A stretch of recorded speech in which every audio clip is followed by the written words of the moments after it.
I'm Mr. Conductor, and I'm going to tell you a story about trains, folks far apart, and the magic railroad that brought them together.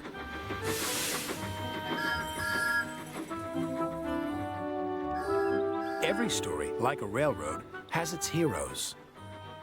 Meet Thomas. He's our #1 hero. Hello! But he's running a little late today. This is the island of Sodor, where Thomas and his friends live. It's at one end of my special universe. Hello, Thomas! Hello, James! Morning, Tomy! Hey, wait up!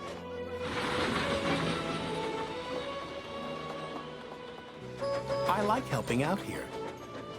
By the invitation of Sir Topham Hatt, of course. 5, 6, 7, 8. Who do we appreciate? Practicing your numbers, Gordon. That's a good engine. I'm counting how many seconds late you are. What does that sign say? Sodor Railway. Really reliable and right on time.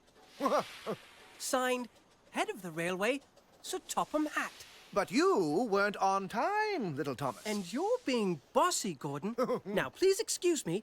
I'm meeting Mr. Conductor. He's looking after us while Sir Topham Hatt takes a much-needed holiday. Oh, I think we can take care of ourselves. Get out of my way! I have unfinished business here, and I want to finish it fast! The Diesel 10's back! Yes, 10 out of 10 for devious deeds and brutal strength. The blast from the past, who hates steam engines. Maybe we do need Mr. Conductor here after all. On time.